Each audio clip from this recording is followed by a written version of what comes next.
Huwag mong iasa ang mga bagay-bagay sa ibang tao. Dahil kung porsigido kang makamit ang isang bagay, maabot mo yon nang hindi umaasa sa iba. Mas masarap sa pakiramdam ang magtagumpay na walang ibang tumutulong sa'yo kundi ang sarili mo. Kung may paninindigan ka, makakaya mo. Kung susuko ka, anong mararating mo?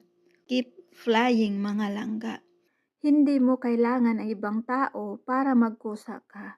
Kung gusto mo talagang magtagumpay, sapat na yung ikaw mismo ang magkusa para sa ikabubuti mo. Kaya isang araw magugulat ka na lang na maayos ka na masaya ka na ang layo-layo mo na dahil nagtiwala ka, dahil nagpatuloy ka. Kaya kahit mahirap at nakakapagod, tuloy lang, huwag kang sumuko, tuloy ang laban. Yung laban sa totoong buhay.